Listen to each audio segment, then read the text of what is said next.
the guy that she was with must have gotten like offended that, you know, this girl, and he got kind of angry. And these guys are running up to us, so I'm yelling, "Don't start nothing. You know, the cops are gonna come. There's really no point." Right. And I didn't see it happen, but I guess one of the guys ran up, and I guess another guy hit Clint. And I look behind me, and he's on the ground. On the night of April 25th, 2014, 27-year-old Clint Seymour was found unconscious on the sidewalk. With grainy CCTV footage and a host of conflicting witness statements, the Charleston PD faced a very difficult case to solve. A case that ultimately led to the wrong person being arrested. It was a Friday night on the infamous Morris Street in Charleston, South Carolina, a street known to be the busiest around that time. With all the clubs and bars here, this place saw more action in nighttime than the rest of the city, but around 2 a.m., which is closing time for all the bars, something strange happened. What you're seeing is two individuals getting into a verbal altercation with a third person. But it doesn't take long for this altercation to get physical. 3 men across the street who notice the fight just run up and jump in. Unfortunately, the attack was never captured because it was a rotating camera. It turns away from the fight at the worst possible moment. If the camera had been locked in place a couple seconds longer, this would have been an open and shut case. However, this critical moment will make things much, much more difficult. There were a couple of witnesses, some of whom made calls to 911. Officers arrived on the scene and observed one person unconscious on the sidewalk. EMS transported that person to MUSC and was identified as 27-year-old Clint Seymour. Clint had multiple skull fractures and swelling of the brain. All of his injuries were life-threatening. At the time, there were multiple witnesses of the scene, some of whom gave the officers an idea of what had happened. Some of those witnesses even pointed out the alleged attacker and described him to the officers. Through real-time crime analysts, they were able to spot the man matching the witnesses' descriptions. This was someone who was pointed out from the crowd as the alleged attacker of Clint, which is why he was detained immediately. But as it turns out, Clint wasn't the only one hurt. There was a man named Daniel Martin Hennessy who was with Seymour at the time, who also took a beating from the herd. Luckily, he had no broken bones or life-threatening injuries, so he was able to give an interview to the police. So you saw 3 guys on the other side of the street that were acting essentially in concert with Ben at this point, or Tom. I mean, it happened pretty fluid. So when Clint got hit, were these guys in motion running over there, or were they still over on this side of the street? Their location to when Clint was hit, were they on you guys already, or were they still on the street? Or could it have been one of those guys, I guess? Or did he get hit before they actually engaged you guys? See, like I said, I don't know. I definitely know 2 of them were where I could say, yeah, I saw 2 guys coming, and they were coming after. There were people, and they might have been witnesses or whatever, walking in that direction. And then there were definitely people you could tell were engaged, Right. beelining for us. Right. I mean, I think I know what you're trying to say, but Or could you not tell? Yeah. I mean, If that's an answer, then that's fine. yeah, no. That's what I know. 2 guys definitely were coming towards us. I think there might have been a third, and I can't really say where exactly he was on the street. I know that they were on the street heading in this way when everything kind of started happening. Okay. Let me ask you this. Do you believe that the people or the person that assaulted Clint, you said you did see one punching go down. Yeah, I saw it. You saw one punching go down. Do you believe or do you estimate that person, is it fair to say that the person that hit your buddy Clint and dropped him also participated in the 3 that had you down with the Asian, or the 2 and the Asian? You don't know. I know they were coming in our direction. Okay. That's all I can tell you. Okay. So Okay. I went forward. I literally saw them coming and getting close when the Asian gentleman or person and I were together. And then after that, I saw, I didn't see them, but I could see people coming down on me. That's when I fell into the flower bed and started trying to protect myself and hold him off. When you fell in the flower bed, you fall in face first or butt first? Back first? Did you fall back or did you go face? I would say it was either like this or like this. I mean, it was more or less side or face down. Okay. I wasn't laying on my back. Okay. So I might have been exposed, but Okay. for the majority of it, I was down, face down, Okay. or side down. Okay. So, Asian male passes you with girlfriend. Was there any other members of that group, or was it just the two of them? Well, Did you believe them to be just the two of them at the start, just together? Did they? well, I appear to be a group? believe maybe that the tall guy was with them because he was so close that I was able to determine that he was with them. Right. Okay. Or he was the first one that I saw in relation to those two, the female and the Asian. So And that was before Clint got dropped?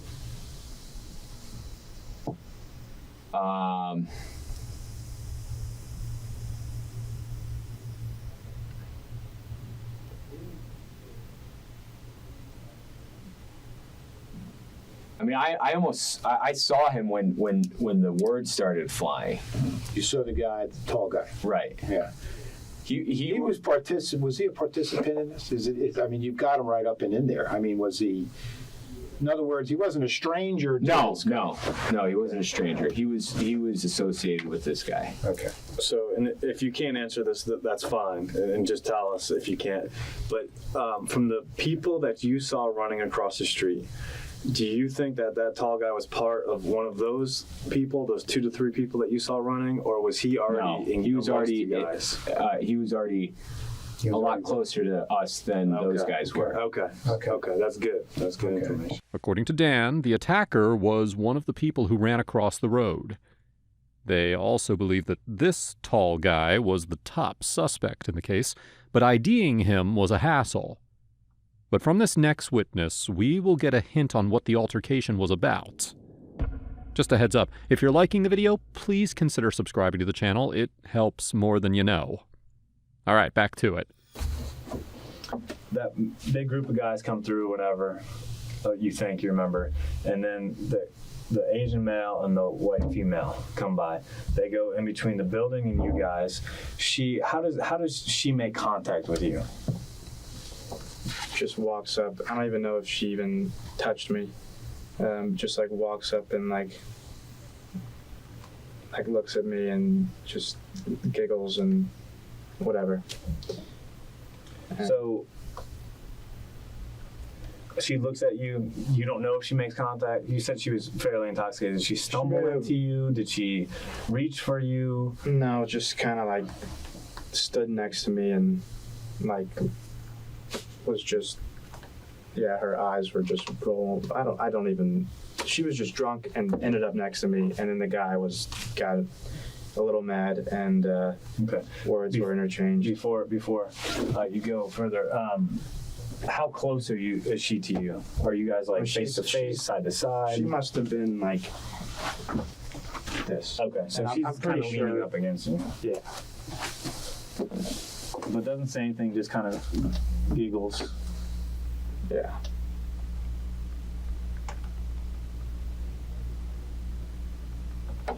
Asian male, immediately, he's right there. He's standing across. And you say, "Are you okay?" Yeah, I was like, "Are you all right, girl?"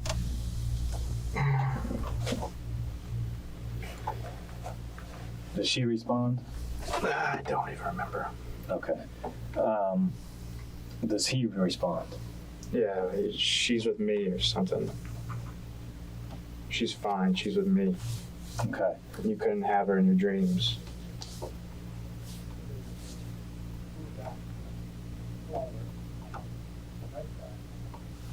Okay. And then you say, I had your mama, referring to in my dreams. Mm-hmm.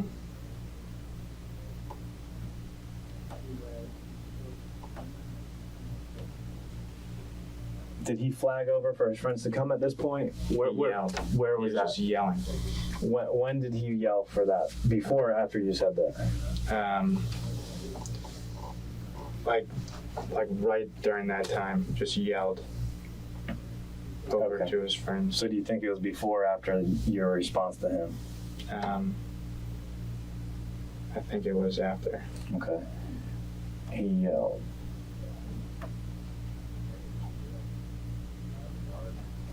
Then what did he say to you? I don't even remember. Maybe just I don't even remember if he said anything. Just kind of. I don't even remember if he threw a punch. Okay. It was just a big blur of people running, and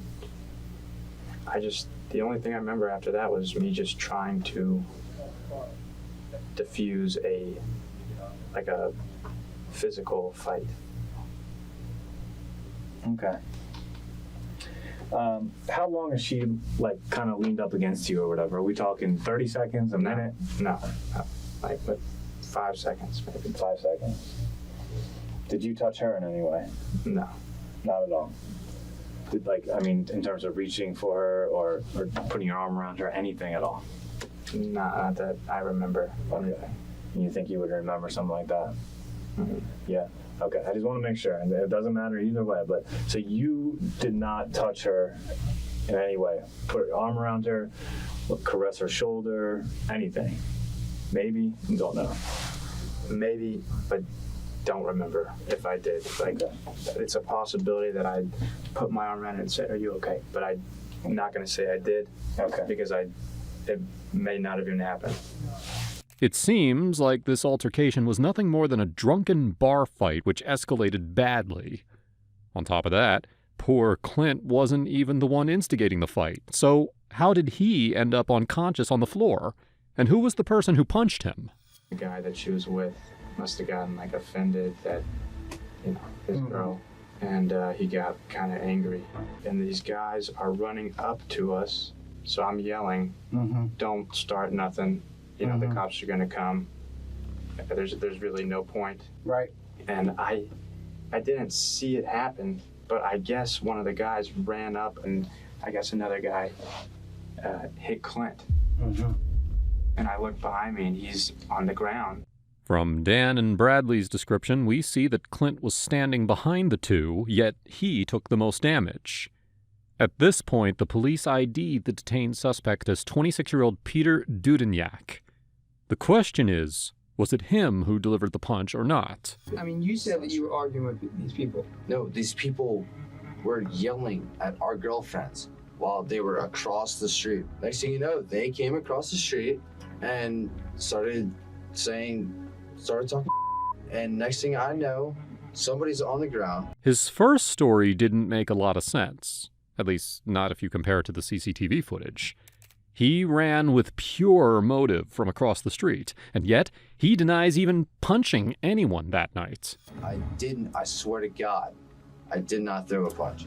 I did not throw the first punch. I have no idea. He was adamant that it was not him.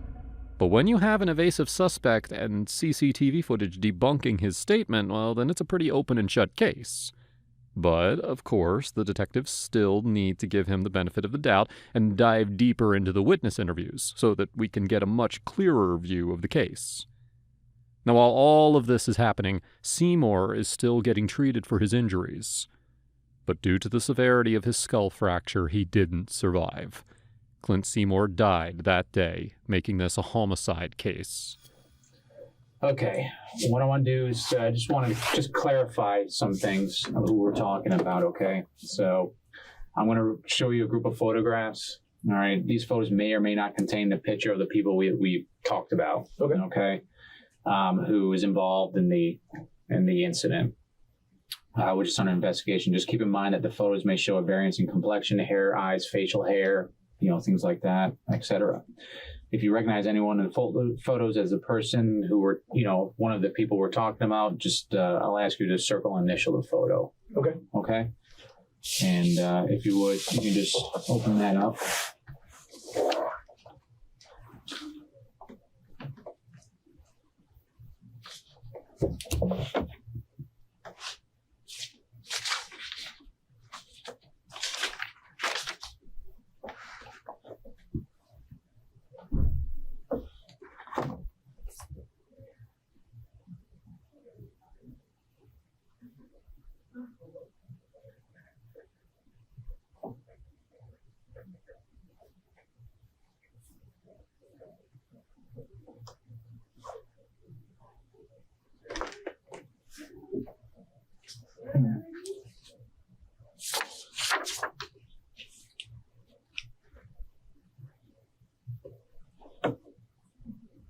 So this kind of looks like Ellis, but it's a little bit different. I don't know. I don't really recognize any of these people, actually. Okay. It's really strange. Oh, so weird. Okay. But one picture does look similar. Yes. Which number is that? The number 2. Okay. All right. If you would, you can just write your signature, or you can write a comment what you just told me that number 2 looks like. Okay. Do you want me to circle initially? No. Okay. No. Could you just write that number 2 looks like Ellis Clark? If that's in your own words. Okay. Do you remember the other friends that were in that group? So Peter Dudniak and his brother, actually, I have a picture of Jake Dudniak from that night. There's a picture of him on Facebook. Oh, you do? He was wearing a white T-shirt. White T-shirt. Peter's brother. Do you want to see it? Sure. Okay. It's actually on Sarah's Facebook page. I was trying to look at everybody's Facebook page from that night. Oh, okay. But nobody has pictures of Ellis? Not that I found. I was looking through your wall. I was waiting. He identifies one person in the photographs as Ellis and testifies seeing 2 people that night, Peter and Jake Dudniak. That is Jake, Peter's brother, that night. Okay. Okay. And these were taken at Midtown. And that's Madison with him? No, that's Sarah. Sarah? Okay. Okay. That's I believe his girlfriend. I think so, yes. I don't know what they're, pretty sure they're boyfriend, girlfriend. I think that should, I can't think of anything more right now. I just wanted to cover just to make sure I heard you correctly in reference to what, who else was out there. I guess you don't remember really anybody else in that large group that was there. I don't. Like I said, I was far away. I mean, it was 2:33 in the morning, and there's just a ton of people. It wasn't just the people that were involved, and there was people trying to break them up, and right. I don't even really, remember seeing anybody running. I don't remember any faces. Okay. And you said Ellis was wearing what? I think it was like a greenish, bluish. I thought it was a T-shirt. I could be mistaken whether it was a T-shirt or a collared shirt. But it was a greenish bluish. You're positive on the color, though. Yes. Alrighty. And all right.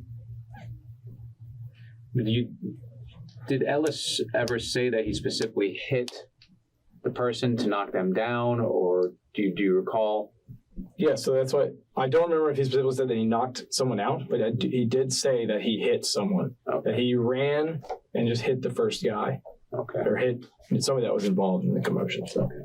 I understand. Is there anything else you can think of that would help this investigation? I've given you everything. I don't. Okay. He also identified Ellis as one of the brawlers in the group, but he doesn't remember if he was the one who punched Seymour, which makes Ellis a person of interest. But after a bunch of questions, this witness reveals some information which is about to crack open the case. Anything else you can think of that would help this investigation? I've given you everything. I don't. I know. Okay, so I know that a lot of the friends of Peter and Ellis and all their friends are saying that this is like, I was like strike 3 for Peter or something like that. And there's, he's been trying to stay out of trouble, and they're saying that it's just very unlike him as far as like, I know he's been staying out of trouble, but it's just like Ellis to do something like this and then try and sell his friend out and try to get away. So as far as like the character, from what I hear of his friends, I know this isn't like, I'm just telling you, from what other, the friends are saying, that this is something that Ellis would do and, and try to twist the story around to save his own ass. It sounds like Peter and Ellis are used to fistfights, especially Peter, who seems to be on his strike 3. Let me ask you this then. How long, you've known Madison for? A few months now. It's about 3 months. 3 months. How long have you known Rebecca? Only, we met for lunch about 2 months ago, like with a big group of friends. That's when I met her. I've only hung out with her maybe 2 or 3 times. Over a 3-month period? Over about 2 or 3 months. So you started seeing Madison when you this group sort of came into your life, so to speak. Sir. 2 to 3 times lunch. Okay, how about Peter? That was the first night I met Peter. Okay, how about Ellis? That was the first time I met Ellis. He actually, at this concert Ellis was at the concert, but I didn't ever interact with him. I just heard about this story later, that Ellis actually got punched in the face at the concert and was bleeding and got taken out. Mm-hmm. And that, he wanted to come back in and try to find the guy, but everybody was just, his friends were like, just go home, man. Like, he had a bunch of blood on his shirt and stuff. So actually, some people were saying that this might have been stuck with him on some level. He was upset. I was still holding this punch in the face. But anyway, he was also at the concert, but I didn't talk to him at the concert. I don't remember seeing him at the concert. Ellis sure sounds like someone who has a history of getting into fights. Even Peter, which makes these two the main suspects. And at this point, the only thing we have against them are witness statements from some of their closest friends. I want to cover a couple of things and let you get out of here. Okay. And again, I appreciate you. Absolutely. You said earlier that Ben, Tom, and Andrew Hearn were there. Yes, sir. And they would be able to tell me that they saw Ellis hit. Yes, sir. Okay. Did Ben or Andrew at any point tell you that they saw Ellis hit? Ben did. Ben did. Okay. Yes. So Ben told you. And where did this conversation take place? This was when he came to pick me up.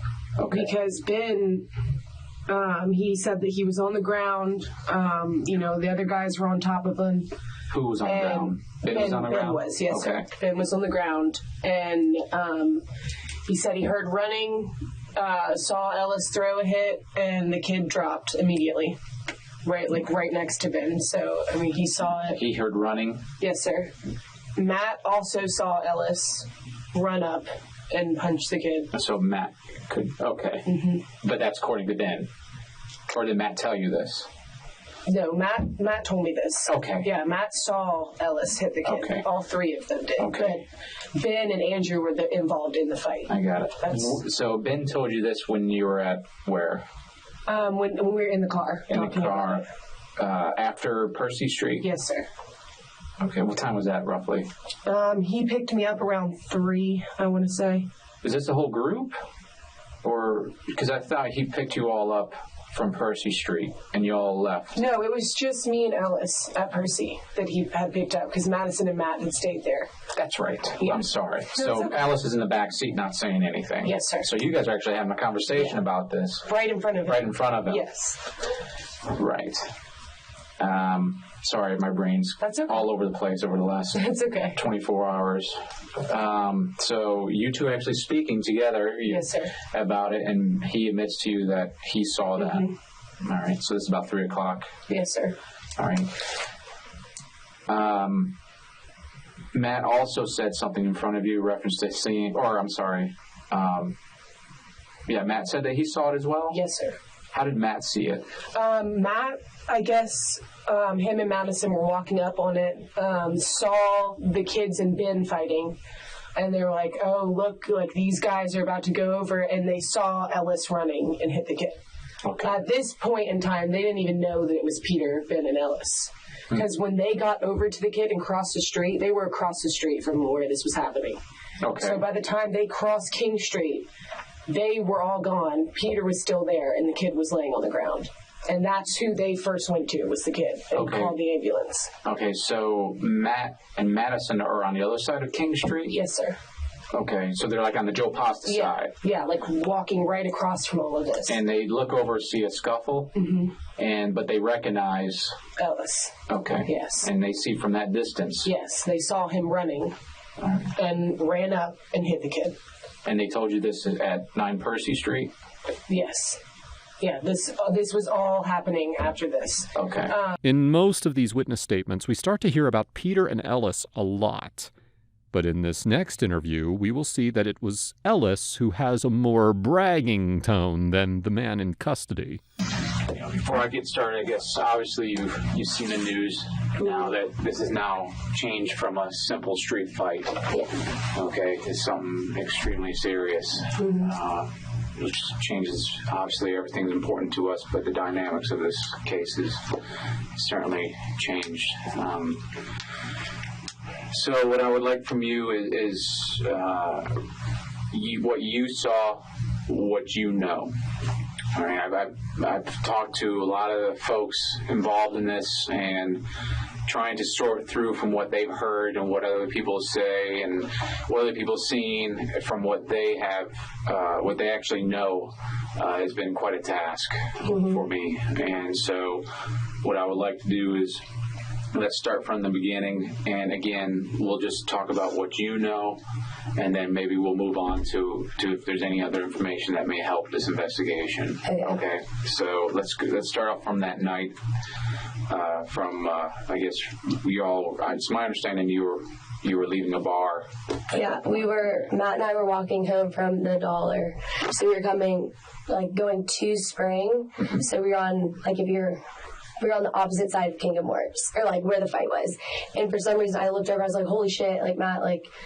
And I didn't see the guy get hit, but I literally saw this guy, clank to the ground. You could tell he was, out cold. He literally just, went down. He was call 911. So I called, and he, ran across the street and was, trying to, make sure he was breathing and stuff. And then I called, and I was like, it's on King Works, and we've had several calls about this. And I was just like, okay, just hurry. And then cops and a bunch of people started crowding around. And then after, a little bit, I was like, okay, he's breathing. We can start walking. And so we started walking home, and then we stopped at, on Spring at, a food truck or something. And then I walked to my house, and my friend Becca and Ellis were in my house, and I was like, y'all, listen to what we just saw. And was telling, I was like, it was so scary, telling him, and Ellis was like, yeah, that was me. And I was like, Ellis, what, you cannot just hit people like that, because a few weeks ago we were at Music Farm, and he got in 2 fights with 2 different guys.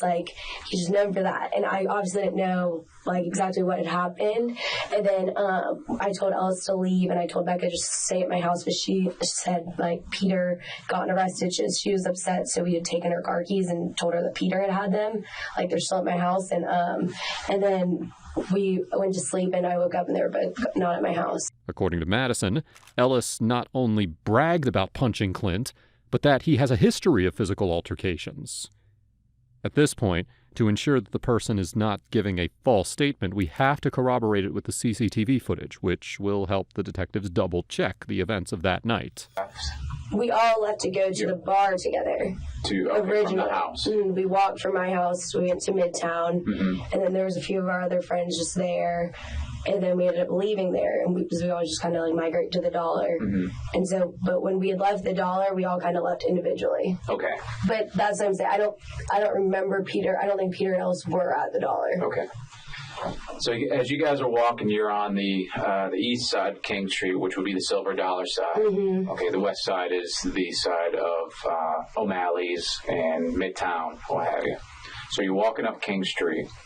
Where were you standing when you first noticed the scuffle? I guess it was just maybe kind of diagonal, because I just out of the corner I see this guy falling, and then all these people started going, like, I didn't know anything about the fight. We just saw it happen, and, like, that guy was out. Okay. And so that's when we, like, freaked out and got really scared. And so Matt tried to go, like, make sure he was okay. Did you recognize who anybody was in that scuffle?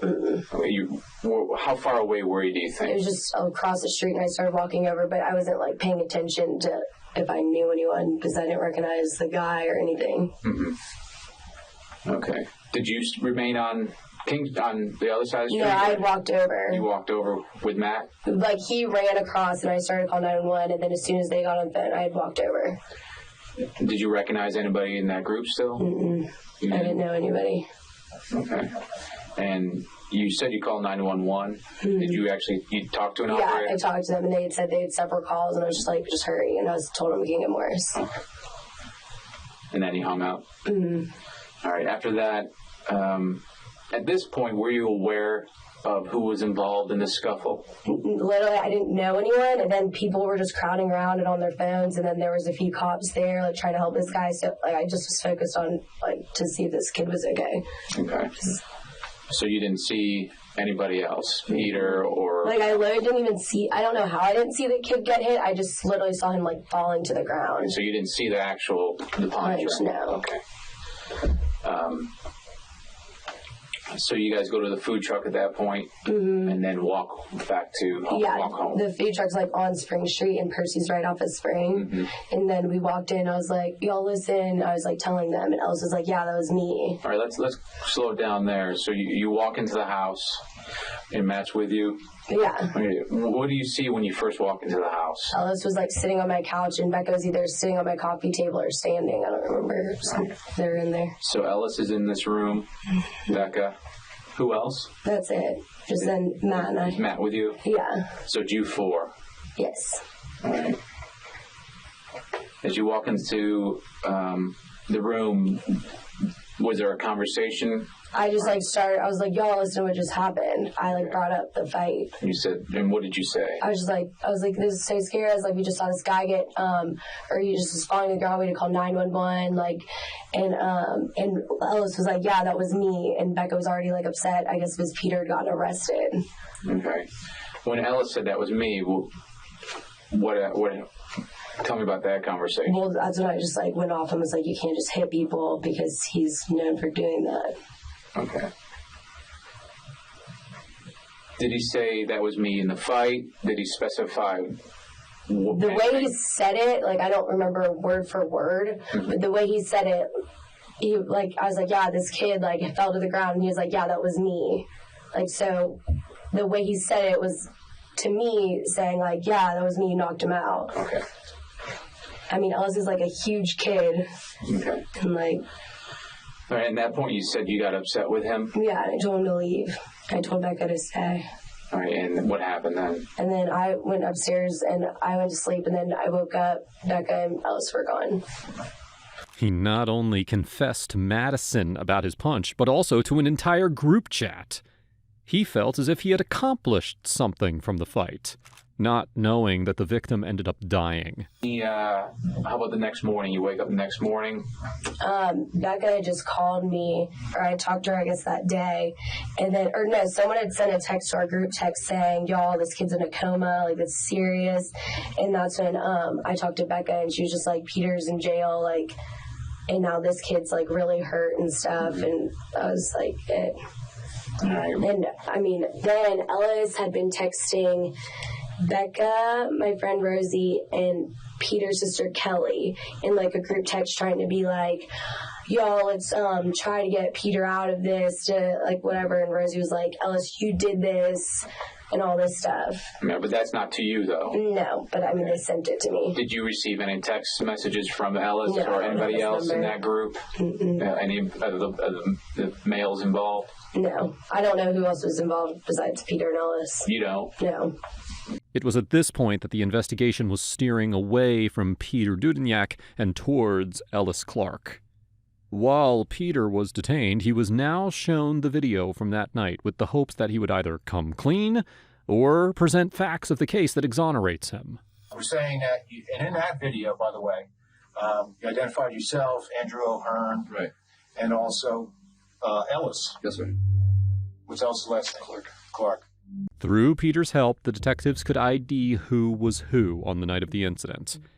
He identifies himself, Andrew O'Hearn, and Dalton Ellis Clark. From the footage, we see that Ellis was the third person to run across the street, after Andrew and Peter. Now we turn to the autopsy report of Clint Seymour, and we see that the fatal blow was to the back of the head. Now, at first, you'd think that he hit his head hard as he fell backwards, but that wasn't the case. Someone must have hit him from the back, or when his head was down, for him to sustain such a dangerous blow. From the camera perspective, Peter doesn't look like he could have struck such a blow from his angle. So with this theory, we pair up the text by Ellis Clark in the group chat, which Madison uncovered. In the text, he sort of confesses to punching Clark, while claiming that he was quote-unquote put in that situation. I didn't create it. His friends even called him out for putting Peter in jail for something he did, to which he tries justifying himself. His friends kind of interrogated him on the group chat. In this chat, he never said, "I didn't do it," or "it was a mistake." He simply acknowledges what he did, doesn't feel sorry that he did it, and tries justifying himself. This, to the police, was nothing less than an admission of crime. Now, the detectives dive deeper into Clark's background and find that Ellis had a history of getting drunk and looking to instigate a fight. On his Facebook page, he proudly nicknamed himself the Knockout King of Mount Pleasant, despite having a history of physical abuse. Dalton Ellis Clark was found guilty of assault and battery of a high and aggravated nature in the death of Clint Seymour, age 27. It took the jury a little more than 4 hours to reach the verdict. Surprisingly, the charges of first-degree murder were dropped because it was considered unintentional. The judge said that Clark's time behind bars would count towards the 15 years, even though he should have gotten a life sentence. Now, if you think this case was horrific, you need to check out my video on the cop who realized she ruined her life.